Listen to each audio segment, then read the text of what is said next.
Bonjour, bonsoir tout le monde, j'espère que vous allez bien. Aujourd'hui, je vais vous parler d'un sujet léger, à mi-chemin entre le magique et le fantastique. On va parler du rêve. Non pas ce que vous faites en cours d'histoire au collège à rêvasser, non pas le rêve qui a un but parfois tellement haut qu'il est inatteignable même au cours de toute une vie, comme par exemple voir ce qui se passe en dehors de notre galaxie, ou même voler, enfin presque, puisque dans cette vidéo, je vais vous parler des rêves que l'on fait la nuit, et vous allez voir que grâce à ce type de rêve, on va pouvoir essayer, tenter de se rapprocher, de réaliser nos fantasmes les plus fous. Mais avant, contexte. Quand on dort la nuit, notre sommeil n'est pas un bloc continu, mais se compose de plusieurs phases distinctes qui forment un cycle de 90 minutes. Ce cycle alterne entre sommeil léger, sommeil profond et sommeil paradoxal. Sur une vie entière, on passe à peu près un tiers de notre temps à dormir, ce qui représente une partie assez conséquente de notre existence que l'on peut utiliser assez intelligemment, et je vais vous montrer comment. Ici, on va s'intéresser précisément à cette dernière phase de notre cycle de sommeil, le sommeil paradoxal, parce que c'est à ce moment que les rêves que l'on fait la nuit et dont on se souvient le plus apparaissent. Maintenant que tout cela est, je l'espère, plus clair pour vous, on va parler du rêve lucide. Accrochez-vous parce que l'explication de ce qu'est un rêve lucide peut sembler complexe, mais en réalité assez simple, facile à comprendre. Pour cela, je vous demande 10 secondes de légère concentration. Un rêve lucide, c'est un rêve où tu réalises pendant le rêve que tu es en train de rêver. Et avec un peu d'entraînement, parfois très peu, si comme pour moi, cette expérience est innée, vous pouvez apprendre à faire de vos rêves des rêves lucides, puis par la suite à les contrôler pour au final réaliser tout ce que vous voulez, même vos fantasmes les plus fous. Alors vous allez sûrement me dire, ouais mais Stella, c'est quoi le bénéfice? C'est quoi les points positifs? Pourquoi on ferait ça? Pourquoi on s'embêterait à essayer de tenter de faire des rêves lucides? Déjà, si vous tentez et vous réussissez à en faire un, vous pourrez réaliser un rêve gratuitement, certes d'une durée assez courte, mais qui serait totalement irréalisable dans la vraie vie parce que soit trop coûteux, soit impossible à organiser ou même à concrétiser. Le rêve lucide peut notamment vous permettre d'être en capacité de revoir un de vos proches défunts. Il peut aussi vous permettre de vous entraîner à une activité pour progresser en dehors de la journée ou juste pour le fun, mais aussi de vous permettre de vous confronter à vos peurs les plus fortes et les plus profondes pour pouvoir vous en accoutumer et les atténuer dans la vraie vie. Le seul point négatif que j'ai retenu vis-à-vis des rêves lucides, c'est le retour à la réalité qui peut être parfois violent moralement. Pour faire des rêves lucides, vous pouvez appliquer ce qu'on appelle des tests de réalité pour différencier la réalité du rêve, parce que parfois un rêve peut sembler vraiment très réaliste et donc vous devez pouvoir être capable de différencier un rêve de la réalité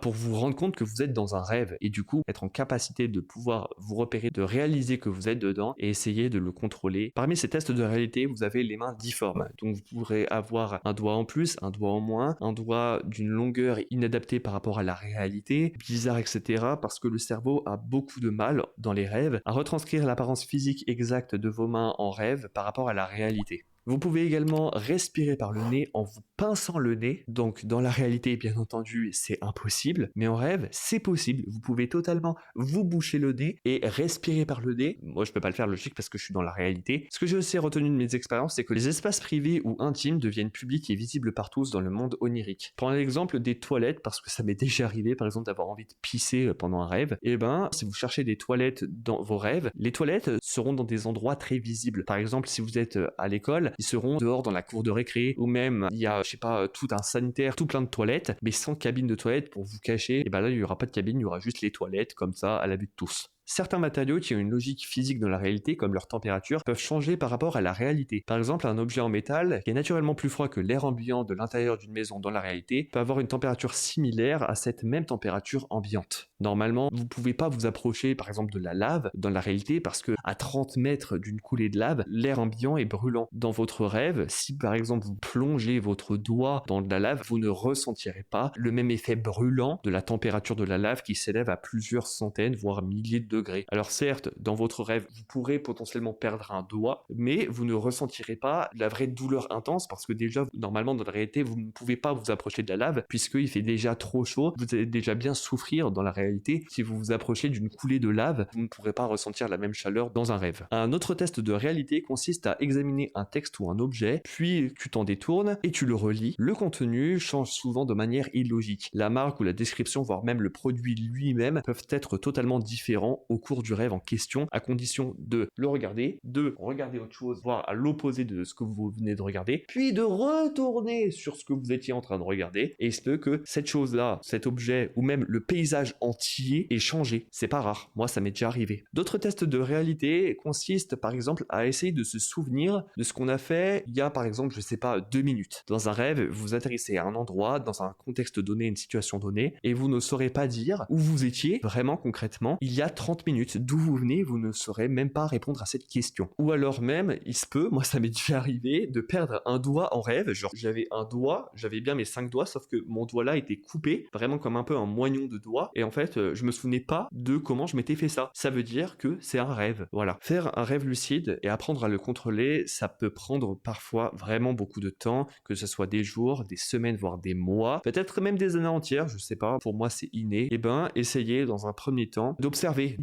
attentivement votre environnement pour voir s'il y a des trucs chelous qui se passent. Et s'il y a des trucs chelous qui se passent, il se peut du coup que cet indice vous indique que vous êtes dans un rêve. En tout cas, pour les personnes qui veulent apprendre à faire des rêves lucides et qui sont un peu en blackout pendant la nuit, c'est-à-dire que vous vous endormez, vous vous réveillez, mais entre les deux, il n'y a rien, c'est un peu une nuit noire, quoi. Et ben, essayez dans un premier temps de rêver, c'est-à-dire de vous souvenir de vos rêves, d'un peu plus les vivre, moins passivement et plus activement, et essayez de faire des choix différents que ce que votre rêve pourrait vous influencer à faire. Et puis, une fois que vous vous souvenez un petit peu de vos rêves, essayez d'entretenir un espèce de carnet de rêves. Moi, c'est ce que je fais. Chaque fois que je me réveille, je prends mon téléphone, donc il est en mode nocturne, en mode noir, donc l'écriture est blanche sur fond noir sur mes notes de téléphone. Et ben, j'essaye un petit peu, que ce soit un texte entier que vous pouvez écrire votre rêve tout en détaillé, etc., ou même simplement par mots-clés, d'essayer de récapituler, de résumer le rêve que vous avez vécu cette nuit-là. Moi, j'arrive à retenir entre 2, voire maximum 3 rêves par nuit, ce qui est, je le sais, vraiment très conséquent. J'entretiens moi-même un espèce de journal de rêve qui est vraiment très long. Et puis, par la suite, d'essayer d'apprendre à le contrôler. Moi, par exemple, j'ai déjà essayé et j'ai déjà réussi à voler avec l'armure d'Iron Man. J'ai déjà fait pas mal de folies, notamment de la télékinésie, donc faire voler des objets en rêve par la pensée. En gros, ce que vous pouvez retenir, c'est déjà dans un premier temps, essayer de retenir vos rêves. Dans un second temps, du coup, d'essayer de les noter. Dans un troisième temps, d'être moins passif, de se faire influencer par notre rêve le moins possible et de faire notre propre choix à l'intérieur même du rêve. Et puis ensuite, vous pouvez tenter petit à petit des choses plus grandes, plus folles, jusqu'à, on va dire, contrôler totalement, être le dieu de votre réalité, de votre monde onirique. Sur ce, j'espère que la vidéo vous a plu. Si c'est le cas, n'hésitez pas à liker, commenter, partager, vous abonner avec la cloche de notification réglée sur toutes pour être au courant de quand sortiront les prochaines vidéos. C'était Stellar, prenez soin de vous, à plus.